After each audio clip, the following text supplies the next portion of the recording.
ଶ୍ରୋତା ବନ୍ଧୁ, ସମକାଳୀନ ସମୟରେ ଜଣେ ସମ୍ବେଦନଶୀଳ ଗାଳ୍ପିକ ଯିଏ ସମଗ୍ର ବିଶ୍ୱ ଜଗତୀକରଣ ଦାୟରେ ଏକାଠି ହେଉଥିଲା ବେଳେ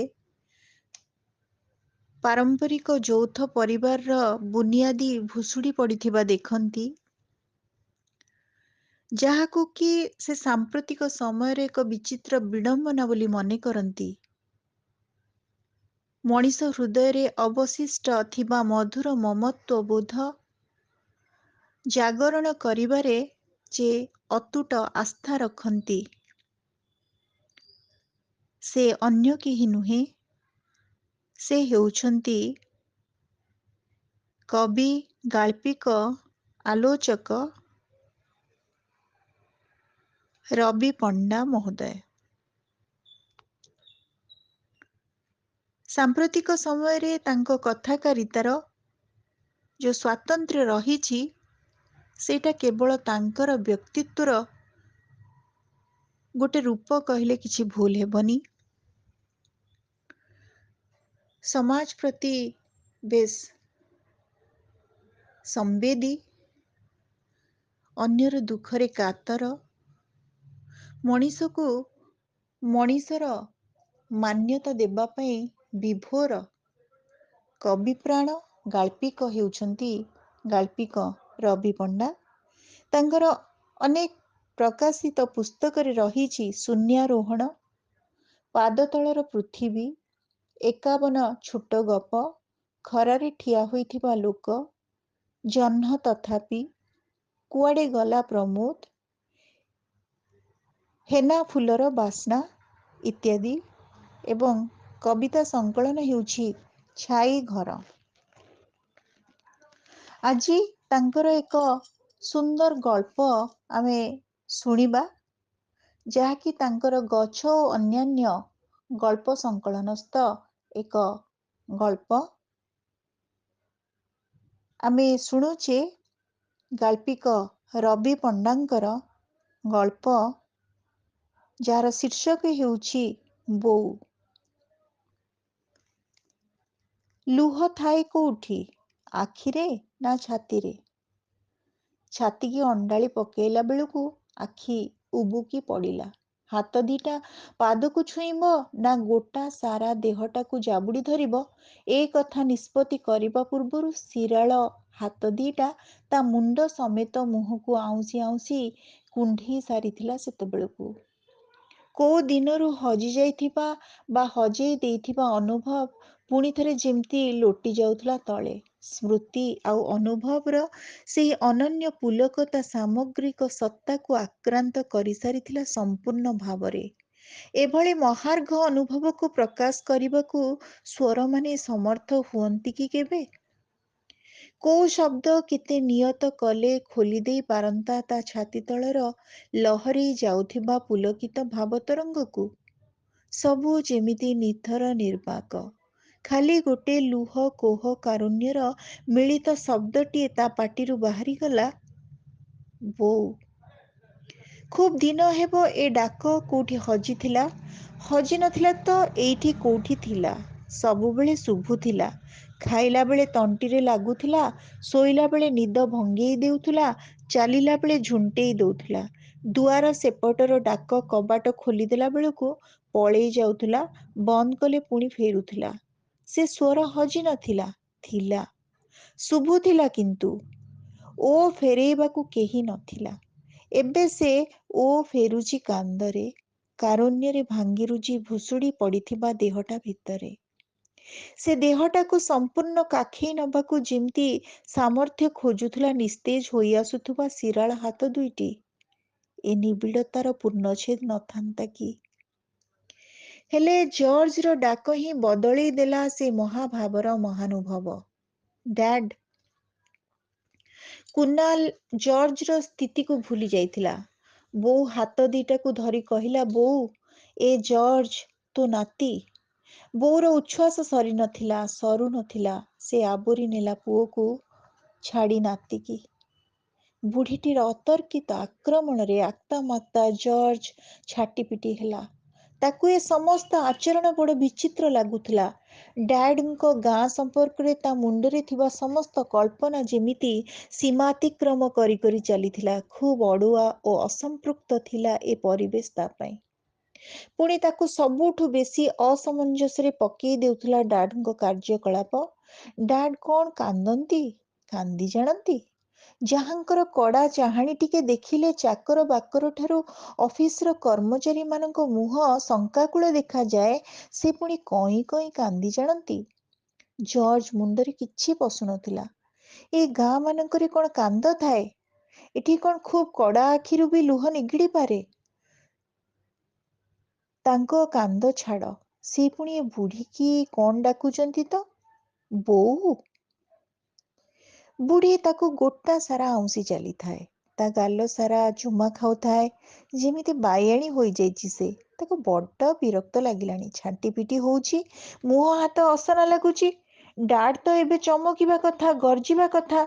ମମ୍ କହନ୍ତି ଡାଡ୍ କୁଆଡ଼େ ତାକୁ କାହାଠାରୁ ଚୁମା ଖୁଆଇ ଦେଇନାହାନ୍ତି ଛୁଆବେଳେ। କଡ଼ା ତାଗିଦ୍ କରନ୍ତି, ପୁଅକୁ ଧରିବ ତ ଧର, କୋଳେଇବ ତ କୋଳା, ଓଠ ଫୋଟ ଲଗେଇ ତାକୁ ଗେଲ କରିବ ନାହିଁ କେହି। ଅଥଚ ଏ ବୁଢ଼ୀଟା ତାକୁ ଗୋଟା ସାରା ଚାଟି ଚାଲିଛି, ତା ମୁହଁ ଗାଲ ସାରା ବୁଢ଼ୀ ପାଟିର ଲାଳ। ଡାଡ୍ ତ କାହିଁ କିଛି କହୁନାହାନ୍ତି, ଚିଡ଼ୁନାହାନ୍ତି, ଛଡ଼େଇ ନେଉନାହାନ୍ତି, ବରଂ ହସୁଛନ୍ତି। ସେ ହସରେ ଯେମିତି ଗୋଟେ ପରମ ତୃପ୍ତି ଓ ଗୌରବର ଝଲକ। ଡାଡ୍ଙ୍କର ହେଇଛି କ'ଣ? ଡାଡ୍ ମୁମ୍ବାଇ ଫେରିବେ ତ? ବୋଉ, ତାକୁ ନେଇଯା, ବୁଲେଇ ଆଣେ ଘର ବାଡ଼ି। ତାର କିଛି ବି କିଛି ଧାରଣା ନାହିଁ ଏ ବାବଦରେ। ମାଟି ଘର ତ ସେ ଦେଖି ନାହିଁ କେବେ, ପୁଣି ସହରୀ ପରିବେଶ ଛଡ଼ା କୁଆଡ଼େ ବି ଯାଇନି ବାହାରକୁ। ବୁଢ଼ୀଟା ଲୋହ କୋହକୁ ଗୋଟେଇ ପୋଟେଇ ଫୋପାଡ଼ି ଦେଇ ହସି ଉଠିଲା, ଗୋଟେ ବିଜୟିନୀର ହସ। କହିଲା, ମୋ ନାତି ସବୁ ଦେଖିବ, ସବୁ, ସବୁ ତ ତାର, ଆଉ କାର୍ କି? ବୁଢ଼ୀ ଜର୍ଜକୁ କୋଳେଇ ନେଇଯିବାକୁ ଯାଉଥିଲା ତ ଜର୍ଜ ଛିଟିକି ଆସି କୁନାଲ ହାତକୁ ଜାବୁଡ଼ି ଧରି ପଚାରିଲା, ଡାଡ୍, ତମେ ଏ ମାଆଙ୍କୁ କ'ଣ ଡାକୁଛ? ବୋଉ? ହ୍ୱାଟ୍ ବୋଉ? କୁନାଲ ତରଳି ଯାଉଥିଲେ। କହିଲେ, ବୋଉ ଅମୃତ, ବୁଝିଲୁ? ତୁ ତାଙ୍କୁ କ'ଣ କହୁଛୁ? ସେ ତୋର ବୁଢ଼ୀ ମା, ଗ୍ରାଣ୍ଡ ମଦର। ତୋର ଯେମିତି ମମ୍, ସେ ମୋର ସେମିତି, ବୁଝିଲୁ? ତାହେଲେ ମମ୍ ଯାହା କ'ଣ ତ ବୋଉ ସେଇଆ? ହେଲେ ତମ ଡ୍ୟାଡ୍ ମାନେ ସେ କାହାନ୍ତି? କୁନାଲ ଅନ୍ୟମନସ୍କ ହୋଇଗଲା। ତା ଛାତି ଭିତରୁ ଖୁବ୍ ଓଜନିଆ ଗୋଟେ ଦୀର୍ଘଶ୍ୱାସ ବାହାରିଗଲା। କହିଲା, ବାପା, ବାବା, ବା, ଯାହା କହିପାରୁ, ଆମେ ଆମ ଡ୍ୟାଡ୍ଙ୍କୁ ଏହିପରି ଡାକୁ। ତମେ ତ ସେଇ ଗୋଟିଏ ନାଁରେ ଡାକ, ଡ୍ୟାଡ୍। କୁନାଲ ହାଲକା କରିନେଉଥିଲେ ନିଜକୁ। ଖାଲି ଡ୍ୟାଡ୍ ନୁହେଁ, ଡାଡି ବି ଡାକୁ। ବାପ ପୁଅଙ୍କର ଏ ବାର୍ତ୍ତାଳାପର ହେତୁ କିଛି ଠଉରେଇ ପାରୁନଥିଲା ବୋଉ। କହିଲା, କୁନା, ତୋ ପୁଅ ତ କ'ଣ ଖାଲି ଇଂରାଜୀ କହୁଛି ରେ? ମୋ ସହିତ କଥା ହେବ କ'ଣ? କୁନାଲକୁ ଏପରି ଏକ ପ୍ରଶ୍ନର ସାମ୍ନା କରିବାକୁ ପଡ଼ିବ କେବେ ଚିନ୍ତା କରିନଥିଲା। ଏବେ ସଚେତନ ହେଲା ବେଳକୁ ତା ପାଖରେ ଉତ୍ତର ନାହିଁ। ସେ ଥତମତ ହେଲା। ସତରେ ଏ ଭାଷାର ଅଭାବ କେତେ ବଡ଼ ମହାର୍ଘ ଅନୁଭବରୁ ବଞ୍ଚିତ କରି ନଦେବ ସତରେ ପୁଅଟାକୁ। ପୁରୁଷାନୁକ୍ରମିକ ବଂଶଧାରାକୁ ଗଡ଼େଇ ନେବାକୁ ଉତ୍ତରାଧିକାରୀ ଜନ୍ମ କରାଯାଏ।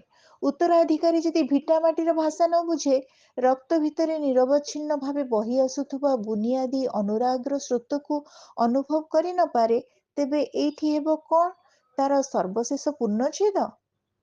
ଆଉ ଆରମ୍ଭ ହେବ ଅନ୍ୟ ଏକ ପ୍ରଜନ୍ମର ଗୁଣସୂତ୍ର, ଯାହାର ମାଟି ସହିତ ନଥିବ କିଛି ସଂସ୍କାରଗତ ଆବେଗପ୍ଲୁତ ସମ୍ପର୍କ। କୁନାଲ ପ୍ରଥମ କରି ନିଜ ଭିତରେ ଏକ ଝଡ଼ର ସମ୍ଭାବନାକୁ ଅନୁଭବ କରୁଥିଲା। ଯୋଉ ଝଡ଼ ମାଡ଼ି ଆସୁଥିଲା ଉପାଡ଼ି ଦେବାକୁ ଚେର ସମେତ ଗୋଟେ ବହୁ ପୁରୁଷର ହୃଷ୍ଟପୁଷ୍ଟ ପାଦପକୁ। ତା ଅନ୍ୟମନସ୍କତାକୁ ପଛରେ ପକେଇ ବୋଉ ପୁଅକୁ କୋଳେଇ ନେଇ ଯାଉ ଯାଉ ପଚାରୁଥିଲା, ତୋ ନାଁ କ'ଣ କିରେ ନାତି, ମୋ ଧନ? ଛାଟି ପିଟି ଭିଡ଼ି ଓଟାରି ହେଉଥିବା ନାତି ବିରକ୍ତିକର କବାଟଟେ ଦେଲା। ଜର୍ଜ ମୋ ନାଁ। ଛାଟି ପିଟି ଭିଡ଼ି ଓଟାରି ହେଉଥିବା ନାତି ବିରକ୍ତିକର ଜବାବଟେ ଦେଲା, ଜର୍ଜ ମୋର ନାଁ। ଜରଜ? ଇଏ କି ନା? ପାକୁଆ ପାଟି ଭିତରୁ ବେକାଏ ହସ ଉବୁକି ପଡ଼ୁଥିଲା ବୋଉର। ଜାରଜ ଏଇଆ ଡାକୁଛି କି ବୋଉ ଜର୍ଜକୁ? ଏଇଆ ଶୁଭିଲା ତ। କୁନାଲ ଅନ୍ୟମନସ୍କ ହୋଇଗଲା ପୁଣି ଥରେ। ଏତେ କୋଳାହଳ, ଏତେ ଗହଳ ଚହଳ। ଓଃ ଡ୍ୟାଡ୍, ତାଙ୍କ ଗାଁକୁ ଆସିଛନ୍ତି ବୋଲି ଲୋକଗୁଡ଼ା ସବୁ କ'ଣ ଧାଡ଼ି ବାନ୍ଧିଛନ୍ତି ଫାଷ୍ଟ ରିଲିଜ୍ ପିକ୍ଚର ପରି ତାଙ୍କ ଘରକୁ। ପୁଣି ତାଙ୍କୁ ସମସ୍ତେ ଘେରୁଛନ୍ତି, ଏଡ଼େ ଏଡ଼େ ଆଖିରେ ଦେଖୁଛନ୍ତି। ଛୁଆଗୁଡ଼ା ସେମିତି ଜଳକା ହେଲା ପରି ଚାହୁଁଛନ୍ତି, ଯେମିତି ସେ ଡାଇନୋସର କି ଆନାକୋଣ୍ଡା। କୌତୂହଳପୂର୍ଣ୍ଣ ଅଥଚ ସନ୍ତ୍ରସ୍ତ ସେ ଚାହାଣୀ। ଏ ସମସ୍ତ କାଣ୍ଡ କାରଖାନା ଜର୍ଜକୁ ବିଲକୁଲ ହିଁ ନୀରବ କରିଦେଇଛି। ଚୁପଚାପ ଗମ୍ଭୀର। ଡ୍ୟାଡ୍ଙ୍କ ଆଚରଣ ବି କମ୍ ବିବ୍ରତ କରୁନାହିଁ ତାକୁ। ଠୋ ଠୋ ହସୁଛନ୍ତି, ହୋ ହୋ କଥା ହେଉଛନ୍ତି। ମୁମ୍ବାଇର ଡାଡ୍ ଓ ଏଠାକାର ଡାଡ୍ଙ୍କ ଭିତରେ ତ ଆକାଶ ପାତାଳ ପ୍ରଭେଦ। ଏମିତି ରୂପଟେ ଡାଡ୍ଙ୍କର ଥିଲା, ତାର ସାମାନ୍ୟ ଟେର ବି ପାଇନଥିଲା ସେ ଏଯାବତ୍। ସେ ମୋବାଇଲରେ ଚୁପଚାପ ଟ୍ରାଏ କରି ଚାଲିଥିଲା ମମ୍କୁ, କିନ୍ତୁ ମୋଟେ ସଫଳ ହେଇପାରୁନଥିଲା। ଡାଡ୍ କହିଲେ, ଏଠି ନେଟୱାର୍କ ନାହିଁ, ରଖିଦେ। 2 ଦିନ ତ ରହିବ, କ'ଣ ମମ୍ ନହେଲେ ହେଉନି? 10 ବର୍ଷର ଜର୍ଜର ମମ୍ଙ୍କ ପ୍ରତି ବ୍ୟାକୁଳତା ନଥିଲା। ସେ ବ୍ୟାକୁଳପଣଟି ହୁଏତ ସେ ହାସଲ କରିପାରି ନଥିଲା ଆୟାମାନଙ୍କ ଗହଣରେ ବଢ଼ି ଆସିଥିବା ହେତୁ। କିନ୍ତୁ ଏଠି ତାର ବିଚିତ୍ର ଅନୁଭୂତି ସବୁକୁ ବାଣ୍ଟିବାକୁ ଚାହୁଁଥିଲା ମମ୍କୁ। ମମ୍ କିନ୍ତୁ ମୋବାଇଲରେ ମିଳୁନଥିଲେ। ଏପର୍ଯ୍ୟନ୍ତ ଏ ବୁଢ଼ୀଟି ସହିତ ତାର ବାର୍ତ୍ତାଳାପ ଖାଲି ହୁଁ ହାଁ ଠରାଠରିରେ ଚଳୁଥିଲା। ସେ ହୁଏତ ଯାହା କହିବାକୁ ଚାହୁଁଥିଲା ଠିକ୍ ଭାବରେ କହିପାରୁନଥିଲା, ବା ବୁଢ଼ୀଟା କିଛି ବୁଝିବା ଅବସ୍ଥାରେ ନଥାଇ ଖାଲି ତାକୁ ଆଉଁସି ଘଷି ଟେକି କୁଣ୍ଢେଇ ଗେଲ ଆଦର ଭିତରେ ସବୁ ବୁଝି ଯାଉଥିଲା। ତାକୁ ବୁଢ଼ୀଟା ଏତେ କାହିଁକି ଭଲ ପାଉଥିଲା, ସେ କଥା ତା ମଗଜକୁ ଢୁକୁ ନଥିଲା। ଯଦିଓ ସେ ଭାବୁଥିଲା ଯେ ଏତେ ମାତ୍ରାରେ ସ୍ନେହ ସରାଗ ଥାଏ କୋଉଠି ନା କୋଉଠି, ଯାହା ସେ ମୋଟେ ପାଇନାହିଁ। ସେ କୁନାଲକୁ ପଚାରିଲା, ଡ୍ୟାଡ୍, ତମ ମମ୍କୁ କ'ଣ ଡାକିବି? କୁନାଲ ହସିଲେ, କହିଲେ, ଠିକ୍ ଅଛି, ତତେ କେତୋଟି ଡାକ କହୁଛି, ଯୋଉଟା ଭଲ ଲାଗିବ ଡାକିବୁ, ହେଲା? ମା, ବୁଢ଼ୀମା, ଠାକୁମା, ଆଈମା, ଗ୍ରାଣ୍ଡମା, ଦାଦିମା, ଗ୍ରାଣ୍ଡ ମମ୍, ଏମିତି ସବୁ ଡାକ। କହ, ତତେ କେଉଁଟା ସୁଇଟ୍ ଲାଗୁଛି? ଜର୍ଜ ନାଁ ଗୁଡ଼ା ବର୍ବର ହୋଇ କେତେଥର ଉଚ୍ଚାରଣ କଲା। କହିଲା, ଡ୍ୟାଡ୍, ମତେ ଠାକୁମା ଡାକ ଭଲ ଲାଗୁଛି। ହେଲେ ବଡ଼ ଅଦ୍ଭୁତ ଲାଗୁଛି ସେ ଶବ୍ଦ। ରାଇଟ୍। ଅଦ୍ଭୁତ ଲାଗିବାର କାରଣ ଅଛି। ବଡ଼ମାନଙ୍କୁ ଠାକୁର ଅର୍ଥାତ୍ ଗଡ୍ଙ୍କ ଆସନ ଦିଆଯାଏ, ଆଉ ମାଆଟି ତ ସବୁଠୁ ବଡ଼। ତେଣୁ ଠାକୁମା ଡାକଟା ଏକଦମ ଠିକ୍। ତୋ ଚଏସ୍ ରାଇଟ୍। ସେଇ ନାଁରେ ଡାକିଲୁ। ଜର୍ଜ ତାର ଅନଭ୍ୟସ୍ତ ସ୍ୱରରେ ଡାକି ଉଠିଲା, ଠାକୁମା। ତଳିତଳାନ୍ତ ହୋଇଯିବ କି ବୁଢ଼ୀ? ଏଇ ଡାକଟା ଶୁଣୁ ଶୁଣୁ ଛାଡ଼ିଯିବ କି ତା ପ୍ରାଣ? ସାର୍ଥକ ହୋଇଗଲା କି ତାର ଏଇ ଇହଲୋକର ତମାମ ଜୀବନ ଧାରଣ? ବୁଢ଼ୀ ଜର୍ଜକୁ ଏମିତି କୋଳାଗ୍ରତ କରିନେଲା ଯେ ତଥାପି ନିଅଣ୍ଟ ପଡ଼ୁଥିଲା ତାର ସମସ୍ତ ଆବେଗର ବେହରଣ। କୁନାଲଙ୍କ ଆଖି ଛଳଛଳ ହେଇଗଲା। ରାତିକି କୁନାଲ ପଚାରିଲେ, ଜର୍ଜ, ଶୋଇବୁ କେଉଁଠି? ସେ ଜାଣନ୍ତି କ'ଣ କହନ୍ତା ଜର୍ଜ। ବେଳେ ବେଳେ ତା ବେଡରୁମରୁ ପଳେଇ ଆସି କହେ, ଆଜି ମୋ ଡ୍ୟାଡ୍ଙ୍କ ପାଖରେ ଶୋଇବି। ତା ମମ୍ର ସମସ୍ତ ବିରକ୍ତି ସତ୍ତ୍ୱେ ଏବେ ଯଦି କହେ, ମୁଁ ତମ ପାଖରେ ଶୋଇବି ଡ୍ୟାଡ୍, କୁନାଲ କହିବ, ନା, ଠାକୁମା ପାଖରେ ଶୋଇବୁ ଯା। ହେଲେ ଜର୍ଜ ତାକୁ ବିସ୍ମିତ କରିଦେଇ କହିଲା, ଶୋଇବି ଠାକୁମା ପାଖରେ। କୁନାଲ ଚୁପ୍ ହୋଇଗଲେ। ଭାବିଲେ, ଜର୍ଜର ଅବଚେତନରେ ହୁଏତ ଗୋଟେ ବ୍ୟାକୁଳତା ଥିଲା, ଏବେ ପୀଡ଼ାମୁକ୍ତ ହେଉଛି। ସେ ମଧ୍ୟ ଖୁସି ହେଇଗଲେ ଜର୍ଜର ନିଷ୍ପତ୍ତିରେ। ଠାକୁମା ହେଁସ ପାରିଦେଲା। ତା ଉପରେ କନ୍ଥା, ରଙ୍ଗୀନ ବିଛଣା ଚାଦରଟାଏ ପକେଇ କହିଲା, ଶୋ ମୋ ରଜା। ରାଜ ପଲଙ୍କରେ ଶୋଉଥିବା ମୋ ନାତି, ଆଜି ଏ କନ୍ଥା ଉପରେ ଶୋଇପାରିବ ତ? ଜର୍ଜ ବୁଢ଼ୀ କଥା ଠିକ୍ ଭାବରେ ବୁଝି ପାରୁନଥିଲା। ସେ ଯେଉଁ ବିଚିତ୍ର ଶବ୍ଦ ସବୁ କହୁଥିଲା, ତାକୁ ଅବୋଧ ଜଣାଯାଉଥିଲେ ବି ସାମଗ୍ରିକ ଭାବେ ବୁଢ଼ୀର ଜୁଡ଼ୁବୁଡ଼ୁ ଗେହ୍ଲାପଣକୁ ଅନୁଭବ କରିପାରୁଥିଲା। ସେ ଶୋଇବାକୁ ଯାଉଥିଲା ତ ବୁଢ଼ୀ କହିଲା, ର। ବୁଢ଼ୀ ତା କାନି ବିଛେଇ ଦେଲା। କହିଲା, ଏବେ ଶୋ। ଜର୍ଜ ଶୋଇଲା। ହେଲେ ତା ଆଖିରୁ କାହିଁକି 2 ଧାର ଲୁହ ଗଡ଼ି ଆସୁଥିଲା। ମୁମ୍ବାଇ ଫ୍ଲାଟରେ ତାର ସେଇ ଛୋଟ ପଢ଼ା ଶୋଇବା ଘର ଭିତରେ ହନ୍ତାଳି ହେଇଯାଉଥିବା ନିଃସଙ୍ଗ ମନଟା ଏଠି କାହିଁକି ଗୋଟେ ଅନନୁଭୂତ ଅନ୍ତରଙ୍ଗତାରେ ଭରି ଉଠୁଥିଲା। ସେ ଠାକୁମା ଆଡ଼କୁ କଡ଼େଇ ପଡ଼ିଲା। ଦେଖିଲା, ଠାକୁମା ତାକୁ ଚାହିଁଛି। ସେ ଚାହାଣୀରୁ କ'ଣ ବୁଝିଲା କେଜାଣି, ଜର୍ଜ ତା ଛାତିରେ ମୁଣ୍ଡ ଗୁଞ୍ଜି ଧରିଲା। ଠାକୁମା ତାକୁ କୋଳେଇ ନେଲା ପରମ ଆହ୍ଲାଦରେ। କିଛି ସମୟ ପରେ ଜର୍ଜ ଅନୁଭବ କଲା ତା ଆଖିରୁ ଲୁହ ସହିତ ଠାକୁମା ଆଖିର ଲୁହ ବି ମିଶି ଯାଉଛି। ସକାଳ ହେଇନଥିଲା ଅଥଚ ଜର୍ଜର ନିଦ ଭାଙ୍ଗିଗଲା। ବାହାର ବାଡରେ କୋଉ ପଶୁପକ୍ଷୀଙ୍କ ରାବ ତାକୁ ଡରେଇ ଦେଉଥିଲା। ଦେଖିଲା ଠାକୁମା ତାକୁ ଖୁବ୍ ଯତ୍ନରେ ଘୋଡେଇ ଦେଇ ଉଠୁଛି। ଜର୍ଜ ପଚାରିଲା, ଯାଉଛୁ କୁଆଡେ? ଏମିତି ସବୁ ଶୁଭୁଛି କଣ? ଠାକୁମା ହସିଦେଲା, କହିଲା, ରାତି ପାହା ପାହା ହେଲେ କାଉ କୁମ୍ଭାଟୁଆ ମାନେ ଉଠେଇ ଦିଅନ୍ତି। ତତେ କିଏ ଉଠାଏ ବମ୍ବେରେ? ଆଲାର୍ମ। ଠାକୁମା ବୁଝିଲା କି ନାହିଁ କେଜାଣି ହସିଦେଲା, କହିଲା, ତୁ ଉଠ ନା, ଭଲ କରି ରାତି ପାହୁ କି ମୁଁ ଗାଧୁଆ ପାଧୁଆ ସାରିଦିଏ। ଜର୍ଜ ମନେ ମନେ ଚିଡୁଥିଲା, ଇଏ ତ ବଡ ବଦମାସ ବୁଢୀ, ରାତି ପାହି ନାହିଁ ଗାଧେଇଲାଣି। ମୋ ମମ୍ ତ ଡ୍ୟାଡ୍ ବେଡ୍‌ଟି ନେଇ ଡାକିଲା ପରେ ଉଠନ୍ତି 8ଟାରେ। ସେ ପୁଣି ଟିକେ ଘୁମେଇ ପଡୁଥିଲା। ତା କାନ୍ଥରେ ଗୋଟେ ବିଚିତ୍ର ଚିତ୍ର ତା ନିଦ ଫେରେଇ ନେଲା। ସେ ସେଠିକି ହାତ ବଢେଇଲା, ଆଉଁସିଲା, ରୋମାଞ୍ଚିତ ହେଲା। ଏଇଟା ଚିତ୍ର ତ ନୁହେଁ, କଣ ଗୁଡାଏ ମଞ୍ଜି ମଞ୍ଜି ତିଆରି କରାଯାଇଛି ଘରର ଆକୃତିଟିଏ। ସେ ମଞ୍ଜି ଗୁଡ଼ିକ ଉପରେ ଆଙ୍ଗୁଳି ଚଳେଇଲା ଓ ଗୋଟେ ଗୋଟେ ତାଡି ଚାଲିଲା। ମାଟି କାନ୍ଥରେ ଜବର ହେଇ ପୋତା ହେଇଥିବା ମଞ୍ଜି ତାଡିବାକୁ ତାକୁ ଖୁବ୍ ମଜା ଲାଗୁଥିଲା। ଟିକେ ନଖେଇ ଦେଲେ ଗଳି ପଡୁଛି ଗୁଳଗାଳ। ଜର୍ଜ ସେ ଗାତରେ ଆଙ୍ଗୁଠି ଗେଞ୍ଜୁଛି ତ ପୁଣି ଗୋଟେ ଗୋଟେ ନେଇ ଖଞ୍ଜୁଛି। ଠାକୁମା ପଶି ଆସିଲା। ଜର୍ଜର ଏ ମାଙ୍କଡାମି ଦେଖି କହି ଉଠିଲା, ଆରେ ଆରେ, ଇଏ କଣ କରୁଛୁ? ଷଠି ଘରଟା ଭାଙ୍ଗିଦେଲୁ? ଷଠି ଘର? କଣ କହୁଛି ଏ ବୁଢୀ? ବୁଢୀର ସର୍ବସ୍ୱ ଲୁଣ୍ଠିତ ହେଇଗଲା ପରି ବିବ୍ରତ ବୋଧରେ ପୁଣି ଖଞ୍ଜି ଚାଲିଥିଲା ଘର। ଜର୍ଜ ଉଠି କହିଲା, ଇଏ କଣ? ବୁଢୀ ବୁଝେଇ ଦେଲା, ଏ ତ ବାପାର ଷଠି ଘର। ତୋ ବାପା ଏଇଠି ଜନ୍ମ ହୋଇଥିଲା, ଏଇ ଘରେ। ଷଠି ତୁଣି ଠାକୁରାଣୀକୁ ସେଇଥିପାଇଁ ଏଠି ମୁଁ ଥାପନା କରିଛି, ଇଏ ପୂଜା ହୁଅନ୍ତି। ବିସ୍ମୟରେ ଜର୍ଜ ପଚାରିଲା, ମୋର? ବୁଢୀ ଚମକି ପଡିଲା, ଲୁହ ଥମଥମ ହେଲା, ଛେପ ଢୋକିଲା। ତୋ ଜନ୍ମ ତ ମୁଁ ଦେଖି ନାହିଁ ରେ ରଜା। ଶୁଣିଥିଲି ତୁ ଡାକ୍ତରଖାନାରେ ଜନ୍ମ ହେଇଥିଲୁ। ତାହେଲେ ଡାକ୍ତରଖାନା କାନ୍ଥରେ ତ ଏମିତି ମଞ୍ଜି ଘର ଥିବ? ବୁଢୀ ପାଖରେ ଏ ପ୍ରଶ୍ନର ଉତ୍ତର ଲୁହ ଛଡା କିଛି ନଥିଲା। କଥା ବାରେଇ ସେ କହିଲା, ଏସବୁ ମଞ୍ଜି ନୁହେଁରେ ହୁଣ୍ଡା, ଇଏ କଉଡି ପରା। କଉଡି?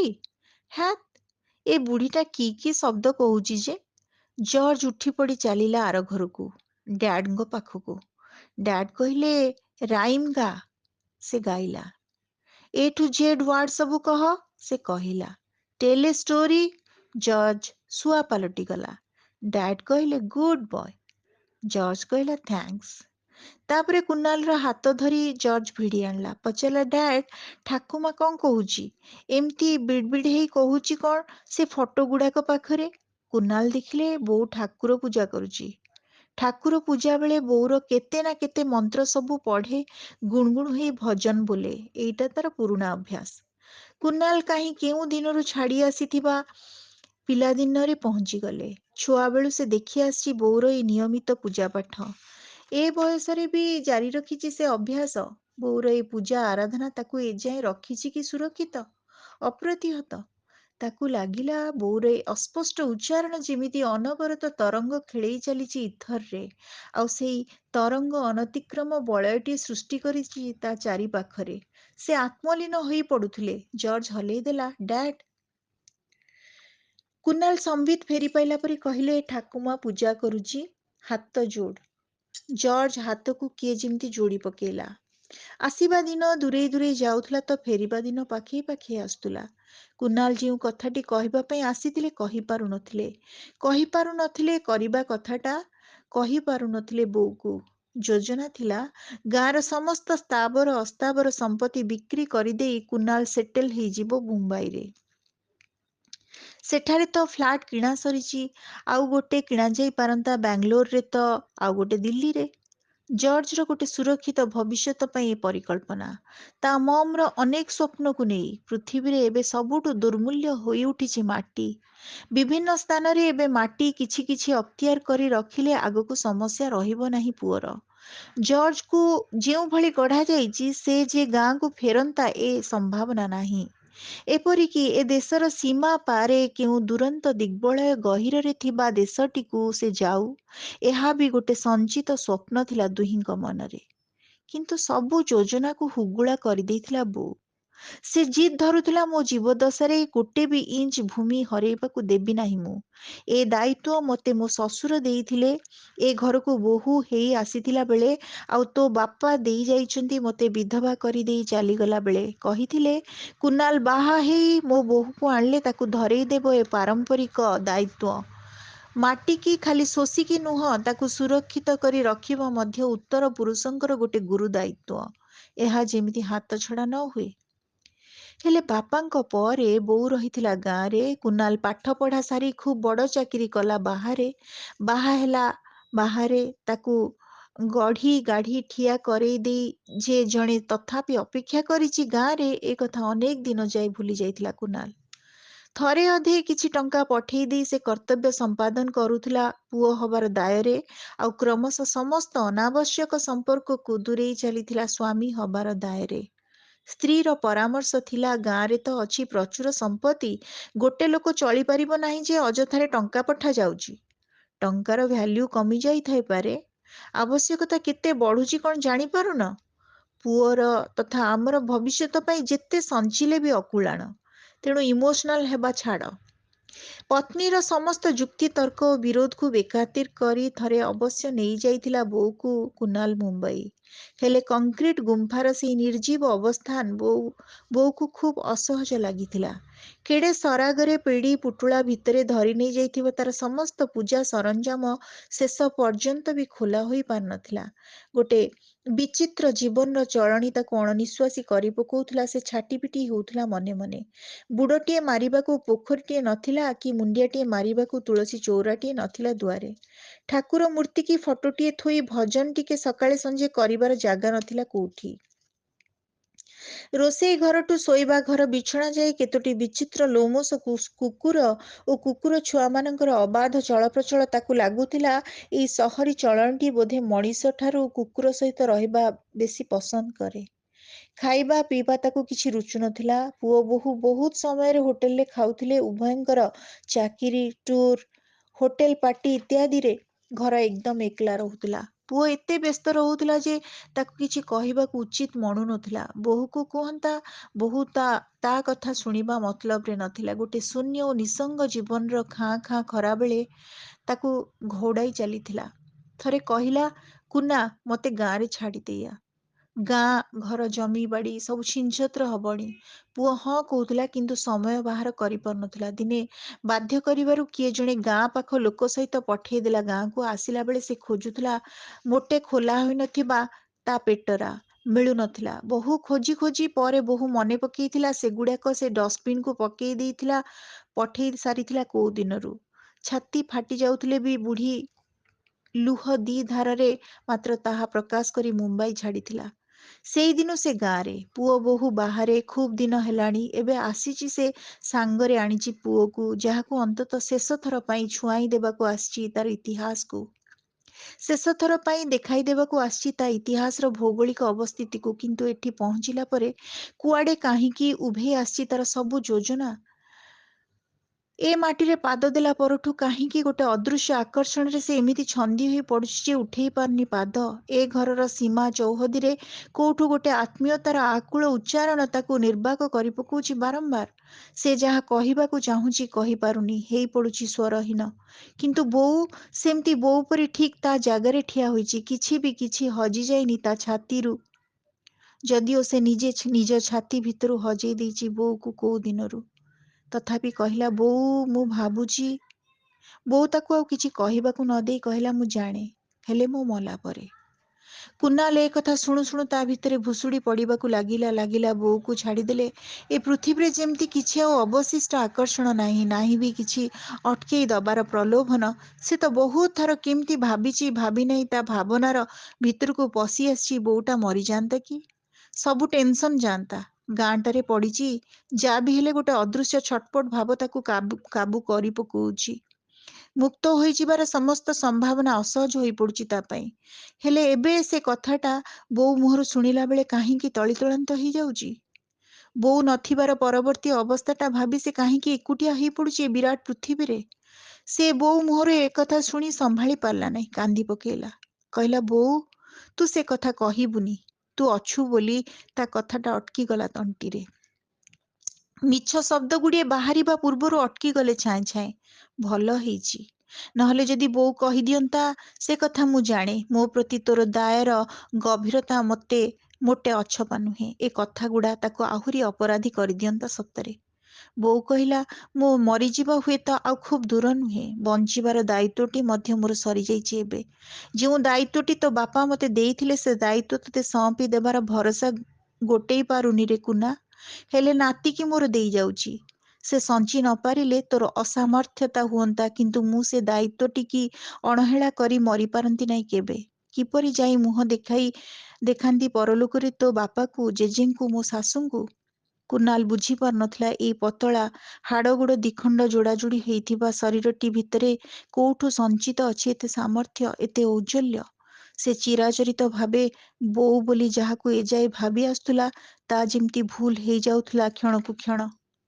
ତାର ହତଭମ୍ବ ଅବସ୍ଥାକୁ ଆହୁରି ଦୟନୀୟ କରିଦେଇ ବୋଉ ଜର୍ଜକୁ ଭିଡ଼ି ନେଇଗଲା ତା ଘର ଭିତରକୁ। ସ୍ଥବିର ହେଇ ପଡ଼ୁଥିବା ପାଦ ଦିଟାକୁ ଘୋଷାରି ନେଇ କୁନାଲ ଯାଇ ଦେଖିଲା, ବୋଉ ଜର୍ଜକୁ ଦେଖେଇ ଦଉଛି କାନ୍ଥରେ କଉଡ଼ି ସଜେଇ ସୁନ୍ଦର ଭାବେ ଗଢ଼ି ଦେଇଥିବା ଗୋଟେ ନୂଆ ଷଠି ଘର। କହୁଛି, ଏ ତୋର ବାପର, ଏଇଟା ତୋର। ତୋ ବାପା ପାଖରେ ହିଁ ଗଢ଼ି ଦେଇଛି ତୋ ଘର। ଏ ଘରେ ତୁ ଜନ୍ମ ହେଇନୁ ସତ, ହେଲେ ଏ ଘରର ମାଟିରେ ହିଁ ଗଢ଼ା ହୋଇଛି ତୋ ଶରୀର। ତେଣୁ ଏଇ କାନ୍ଥରେ ଗଢ଼ିଦେଲି ତୋ ଜନ୍ମ ସନ୍ତକ। ଭାଙ୍ଗିବା ରଖିବା ତୋ ଉପରେ ନିର୍ଭର। ବୋଉ କାନ୍ଦି ସାରିଥିଲା ସେତେବେଳକୁ। କୁନାଲ ଦେଖିଲେ ତାଠାରୁ ଆହୁରି ଭାବାବେଗରେ ଜୁଡ଼ୁବୁଡ଼ୁ ହୋଇ ପଡ଼ୁଛି ଜର୍ଜ, ଯାହାକୁ ସେ ତଥାପି ଅବୋଧ ବା ନିର୍ବୋଧ ବୋଲି ଭାବି ଆସିଥିଲେ ଏଯାବତ୍। ଜର୍ଜ ଠାକୁମା କହି କାନ୍ଦରେ ଫିଟି ପଡ଼ି କୁଣ୍ଢେଇ ପକେଇଲା ବୋଉକୁ।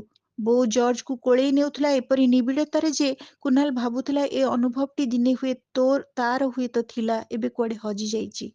ଜର୍ଜ ଭିତରୁ ବି ଗୋଟେଇବାକୁ ସେ ସମର୍ଥ ହେଉନି। ଏତେ ଅସହାୟତା ତା ଭିତରେ ଥିଲା କି କେବେ? କୁନାଲ ଦେଖିଲା ସମ୍ମୋହିତ ଜର୍ଜ ବୋଉ ଆଖିରୁ ଲୁହ ପୋଛୁ ପୋଛୁ କହୁଛି, ମୁଁ ଏ ଷଠି ଘର ଜମା ଭାଙ୍ଗିବିନି ଲୋ ଠାକୁମା, ଜମା ଭାଙ୍ଗିବିନି। ଗୋଟେ ଅସମ୍ଭବତାକୁ ହାସଲ କରିପାରିଥିବାର ସ୍ଥାୟିତ୍ୱ କେତେ ତା ଅନୁଭବ କରୁ କରୁ ବୋଉ ଆଖି ବୁଜି ଆତ୍ମସ୍ଥ ହେଇଯାଉଥିଲା ଜର୍ଜକୁ ଭିଡ଼ି ଧରି। କୁନାଲ ସତ୍ତାଚ୍ୟୁତ ହେଲା ଭଳି ବିବାକ୍ ବୈକଲ୍ୟରେ ଡାକି ଉଠିଲା, ବୋଉ। ଓ ବୋଲି ବୋଉର ଜବାବ ଫେରୁ ନଥିଲା। ଶ୍ରୋତା ବନ୍ଧୁ, ଆମେ ଶୁଣୁଥିଲେ ଗାଳ୍ପିକ ରବି ପଣ୍ଡାଙ୍କର ଏକ ଚମତ୍କାର ଗଳ୍ପ, ଯାହାର ଶୀର୍ଷକ ଥିଲା ବୋଉ। ଗଳ୍ପଟି କେମିତି ଲାଗିଲା? ଆପଣମାନଙ୍କ ମତାମତ ଅପେକ୍ଷାରେ। ଧନ୍ୟବାଦ।